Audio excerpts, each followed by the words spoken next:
Natanggal yung ulo. Eh, tanggal yung ulo kasi sabi niya, linisin ko naman daw siya. Nililinis ko naman to guys.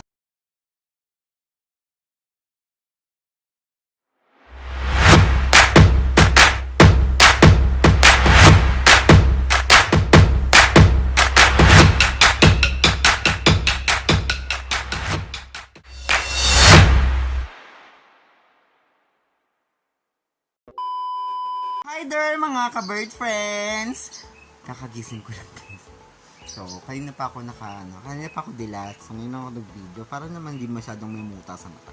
So guys, ngayong umaga, ipapakita ko lang kung ano yung routine na ginagawa ko sa mga ibon ko pagkagising ko. Yan. So, keep watching. See you!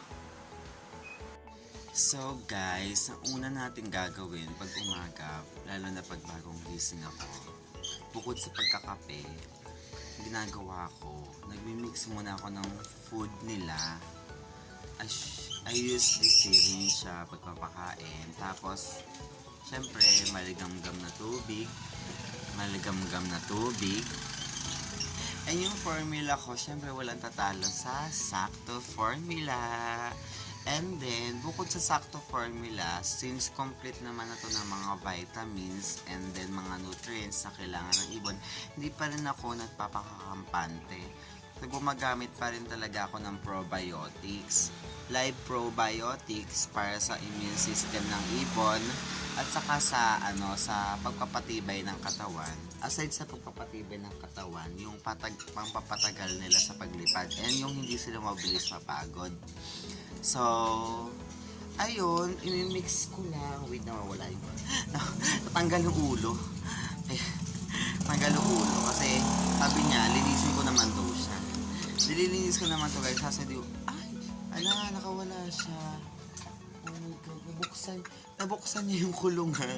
Nakakaloka. Bakit? Guys, ayan siya. Diyan siya galing Hindi ko siya pinakawala. Nabuksan lang talaga niya yung kulungan. Gutom ng baby ko. So, ayun guys, bago ang lahat, gusto ko muna siyang itali. Baka biglang lumipad baka biglang lumipad dito sa terrace. Nasa open area kami guys. Sa terrace kami lagi nagte-train, nagpapakain. Pero usually, kapag gusto ko siya i-blind recall, dun kami sa loob.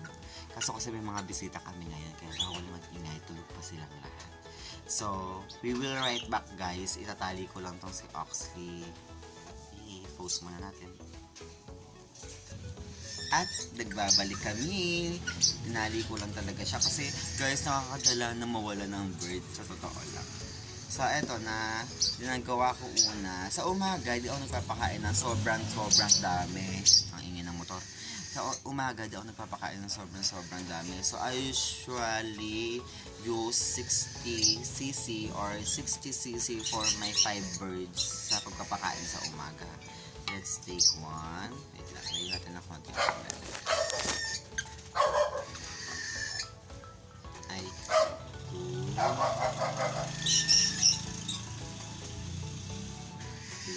And usually guys, pag nagpapalipat kasi ko sa hapon, konti lang talaga pinapakain ko sa kanila sa umaga.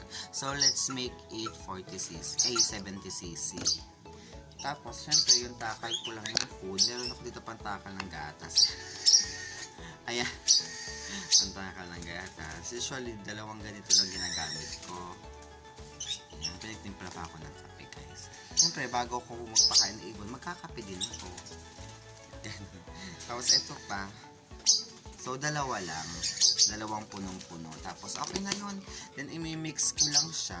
Isang patak lang ng, ito yung probiotics, live probiotics ko. So, magdadalawang taon na to sa akin since nag-ibon ako.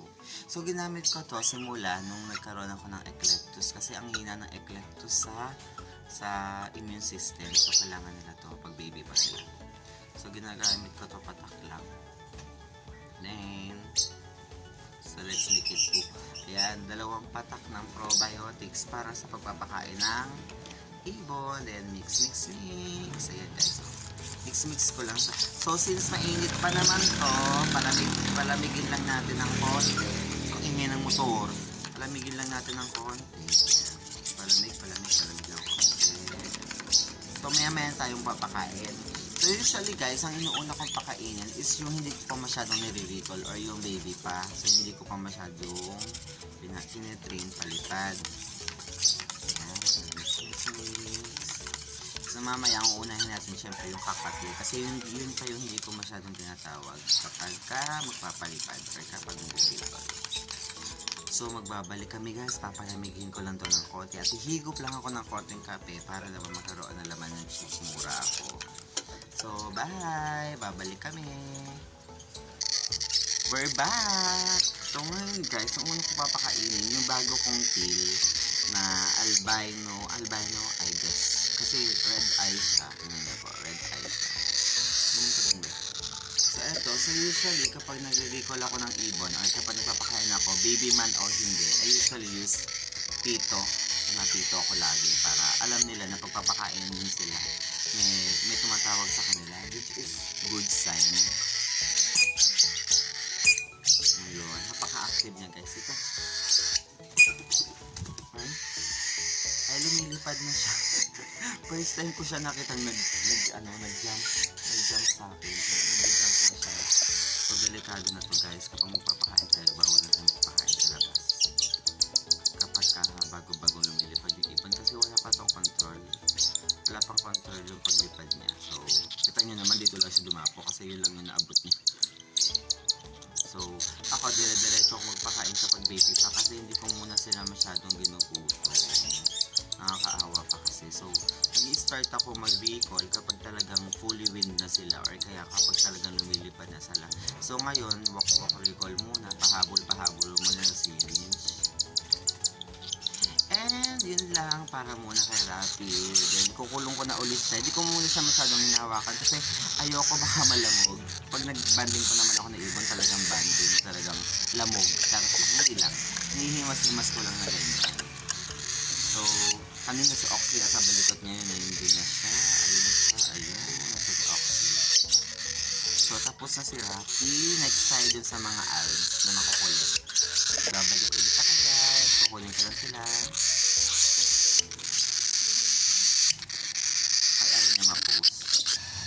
Kapag mga alves naman yung tinitrain ko guys, since nalipad na sila, tinatawag ko lang sila. Pero I usually give them 14cc. So, tig 7cc silang dalawa, yung alves 1 and alves 2. So, ayun sila nakakulong at tawagin ko papunta sa akin. Then, mabilis ko lang sila nire-recall kasi makukulit to. Kapag ka pinabayaan mo sila naglilipad dito, minsan, mamaya na silang hapon uuwi or kaya bukas ng umaga. Basta busog silang nakawala. So, let's go!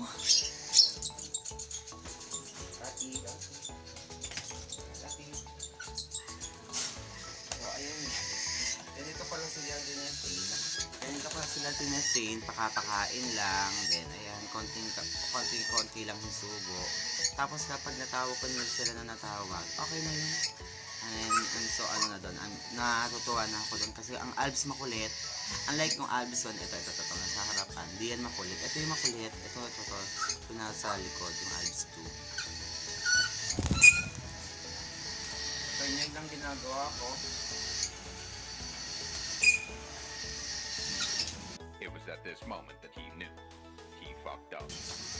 Ha? Ay, so actually, yun kasi ang kulit mo eh. Actually, ang kulit. Wait lang guys, Oxley. At nagbabalik po kami. Na-stress ako guys kasi lumipad si Oxley. Ayan o. So, ang tagal, pinost ko yung video para lang kunin siya kasi pumunta siya dun sa wire.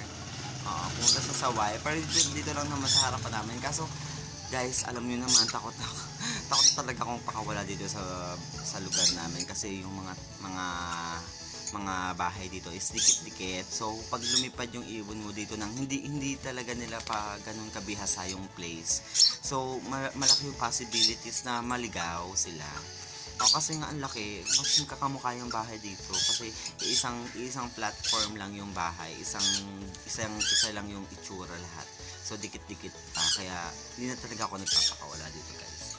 So eto, kinulong ko na yung alves 2 kasi makulit yon. So ang lagi kong nilalabas, lagi kong kasama na pinapakain ito, si alves 1. So, sa Alpson, hindi ako nagsasawang mag-Alps kasi nakakatuwa sila. Bukod sa nakakatuwa, ang cute pa nila. So, tapos sumasabay pa sila sa liparan ng mga medium bird. Kunyari, nasa group of pre-flight ako. Shout out na pala sa mga nagpi-pre-flight ko din na kaibigan na talaga nakasama ko sa pag-iibon. Alam niyo naman na pag may Alps, sumasabay talaga sa malalaki. So, nakakatuwa lang. Yun yung nakakatuwang part sa pag-Alps. And of course, sila yung maiingay. Maiingay sila kahit sa kulungan lang. So guys, we will be right back. Kukunin ko lang yung kakatail si Ash kasi hindi pa siya kumakain. Nagwawala na siya sa kulungan. Sabi niya, pakainin mo na, pakainin mo na. Charot lang, hindi siya nagsasalita. Naririnig ko lang. Parang yun yung sinasabi niya. Bye guys, babalik kami. Si Ash naman yung papakainin ko.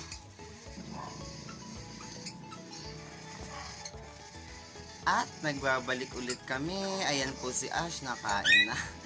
Nagugutom na kasi siya guys. So I usually, hindi ko siya nire-recall madalas si Ash kasi nakikita pa lang niya tong syringe. Ayun, nakikita pa lang niya yung syringe na lapit na siya. So, yun yung nakakatuwa sa kakatil na to.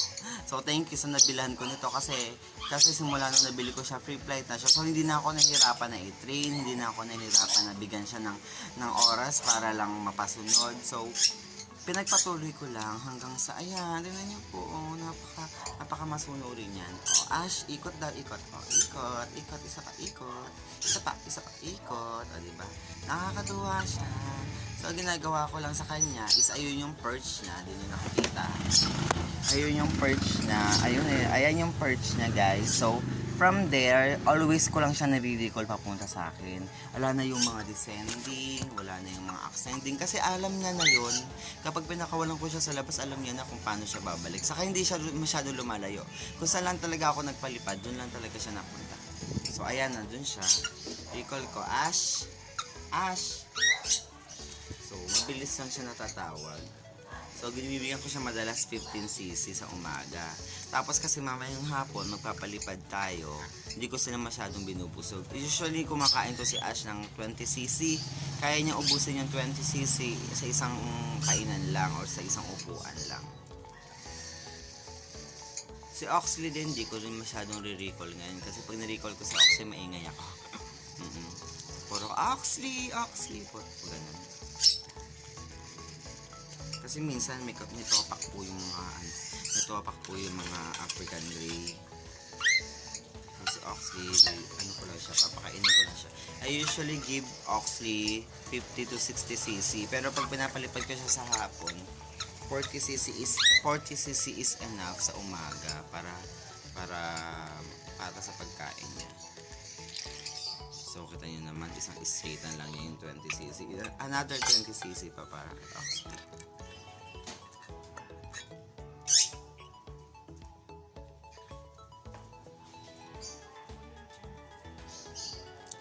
Diba? Lakas na kumain.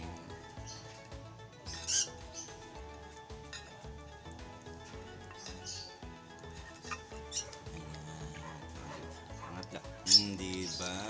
Lakas na kumain. So, yun lang muna guys, and sana nag-enjoy kayo sa video na to, and sana huwag nyo kalimutan mag-subscribe, i-like, and share. Tapos mag-comment na mga gusto nyo pang ipagawa or kaya gusto nyo pang gawin ko sa mga susunod ko pang vlog. And for sure, marami pa kayong aabangan ng mga vlogs ko kasi ang dami nakapilang mga content din.